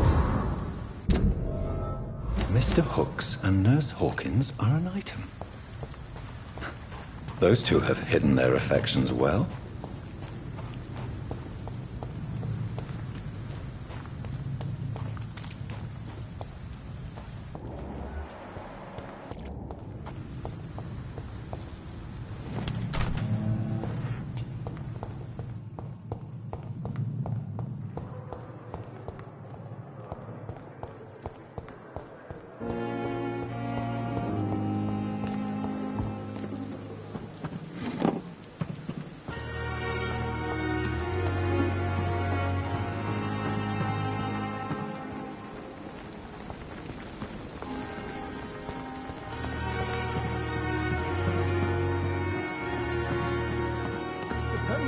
So lucky to have Dr. Reed, you know.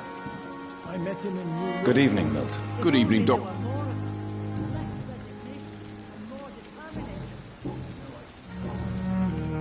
I have some good news, Milton. What?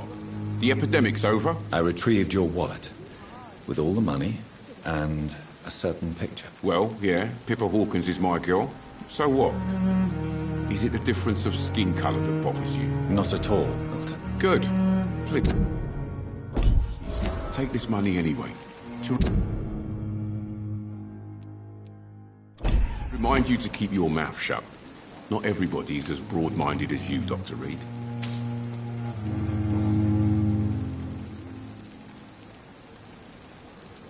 What's going on between you and Nurse Hawkins? Pippa's tired. Tired of all this shit. Tired of all those corpses piling up. She's as depressed as I am.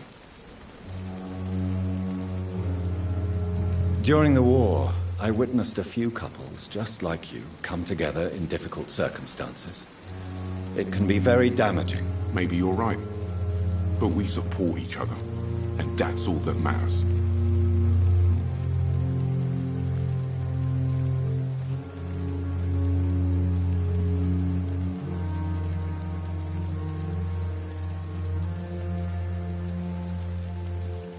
You do realize you could both get fired. Hospital staff are not meant to have intimate relationships with one another. Come on, Dr. Reed. Do you know how many rules are broken in this hospital every day just to keep it running? There's nothing wrong with what we're doing. Admit it. Nurse Hawkins is more than your lover. She's also your partner in crime. Of course she is. How else could I tell which bed is free? I need to know that. Have you no shame? Don't you see this city is crumbling down? Today people are ready to pay to get a hospital bed. Tomorrow we may be fighting for food.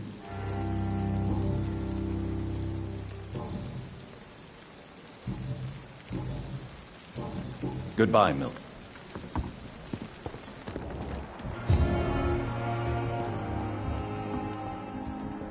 Came here in the first place.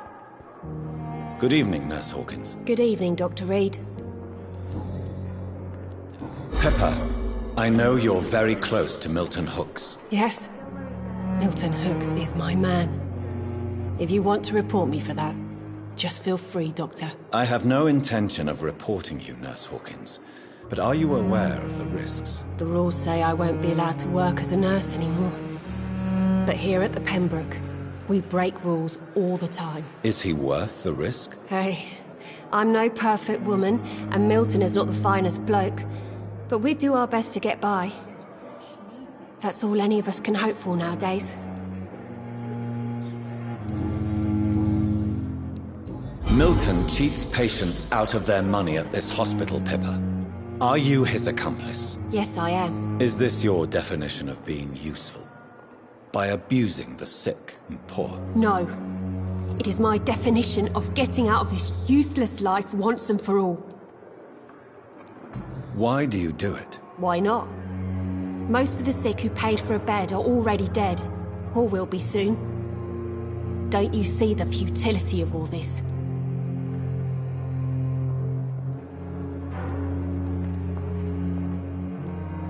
How can you be affected by the misery around you, and be so heartless at the same time? Which is the real you, Nurse Hawkins? I could ask you the same question, Dr. Reed. Are you more real when you lie to a dying patient, or when you grant him useless medication? Whose idea was it? What difference does it make? We did it together, and I'm guilty as charged. Answer my question. It was my idea first, even though Milton would say it was his, to protect me.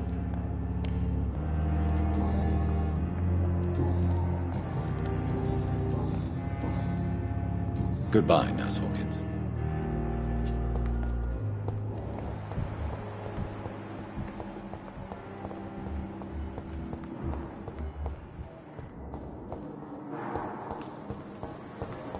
Thelma Howcroft said she was being watched by vampire hunters.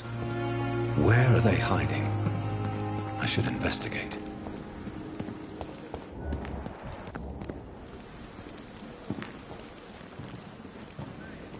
Good evening. I'm Dr. Reed. Always a pleasure to meet a colleague, sir. Especially when he was supposedly dead. A colleague? Are you a doctor too? Not anymore, sir. I used to be Dr. Rakesh Chadana. Now, I'm just Mr. Chadana, pawnbroker and humble guardian of this morgue. What do you mean, you used to be a doctor? Was your license revoked? No, sir. It is just that I like to be precise. I run a little pawn shop while taking care of the dead. But I used to be a real doctor.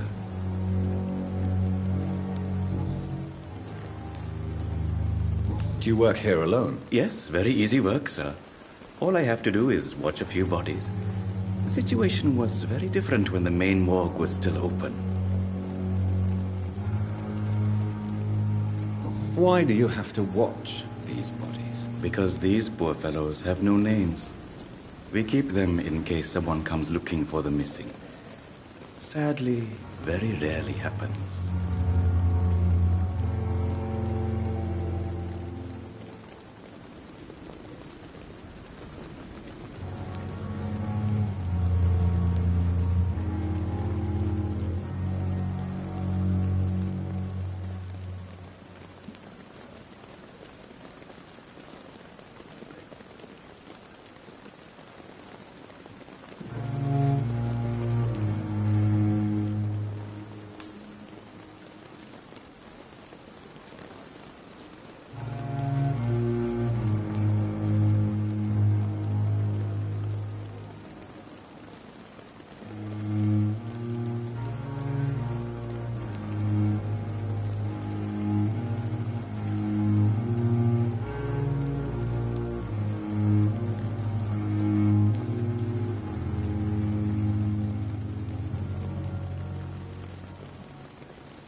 Why close the hospital's main morgue? It was for sanitary reasons after the beginning of the epidemic.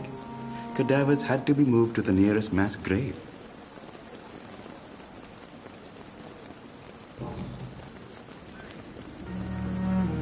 Are you afraid or uneasy being surrounded by so many corpses? Why should I? These bodies are empty vessels. Flesh left to decay. Poof. No soul anymore. All gone.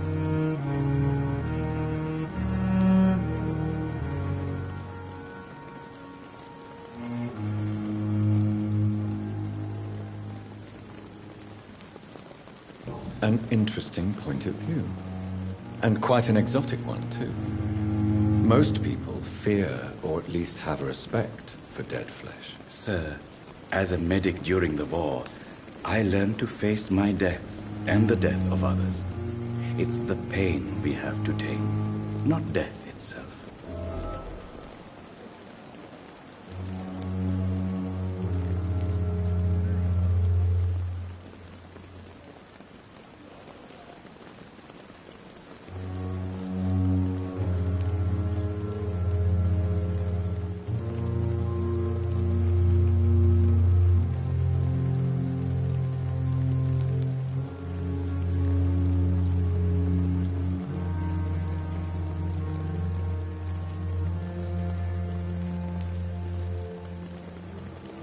How did you get this job? After I left the army, I worked as an undertaker down by the docks. A dangerous place with many an unpleasant business there. Milton Hooks helped me get a job here.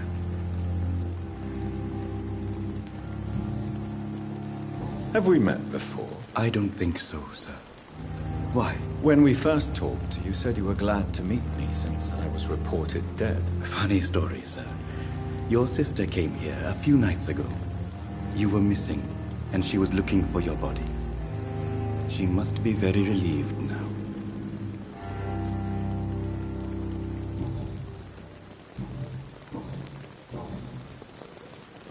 A pawnbroker? I expect you get all types of people here. Yes, sir. All kind of people. For I sell all kind of goods. Who comes here to trade with you? It's very unhygienic, even unsafe. Diseases can spread. For the customers, for the hospital. I'm very cautious, sir. I've been a doctor, remember? And all my clients are good people. In fact, I think I only know good people.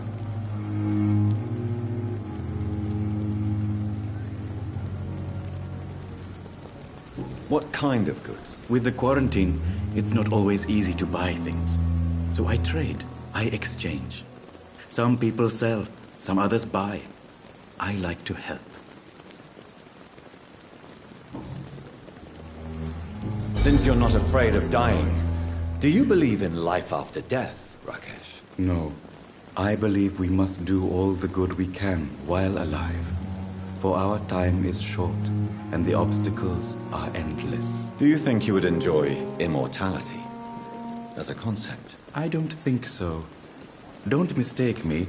I love life, and I'd like to live a long life. But everything has to decay, sir.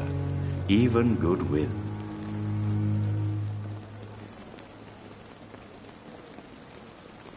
Do you really believe goodwill cannot last? As I said, sir, everything decays. If I was to never die, goodness, I would be bored or worse. And I like to be helpful, sir.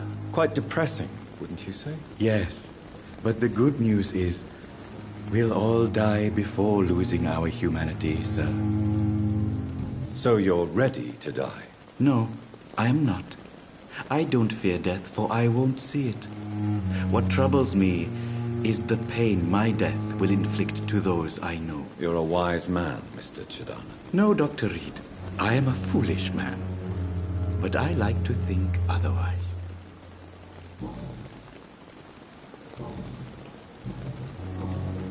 Please show me what you have to sell. Of course. It's just trinkets and curios, really. But I'm sure they can be useful. It never ceases to amaze me how you, the dead, seem peaceful and lost at the same time.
Good evening, Nurse Hawkins. Good evening, Dr. Reed.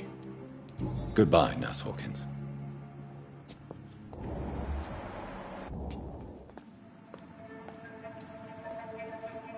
You don't mind if I search your pockets, do you, sir? You won't need any of these anyway. I'm not stealing from you, mister. I'm only redistributing your belongings to people who need them more than you. You see, no one has claimed your body, sir, so it would be such a shame to bury you with your valuables. I will not forget you, sir, and I thank you for your generous donation.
Good evening, Dr. Reed.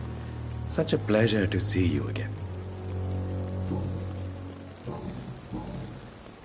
How dare you steal from the dead, Rakesh? Is that what your pawnbrokers is really about? These people are dead, sir. What they possessed could be useful for the living, and I'm sure they would agree if they could speak.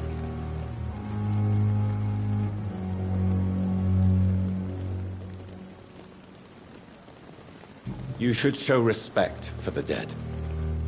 What about their loved ones who may treasure these items you sell? The bodies I watch over are the unwanted and undesired, sir. I would never deprive anyone of their family artifacts.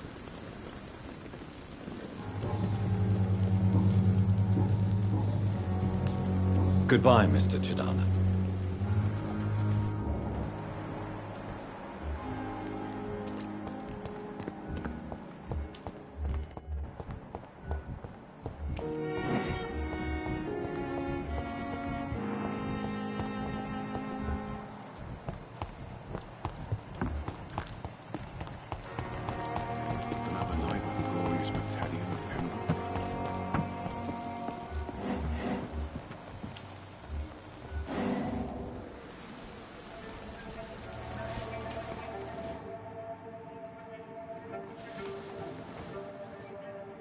How can I be sure I'll not find your unconscious body in the house again?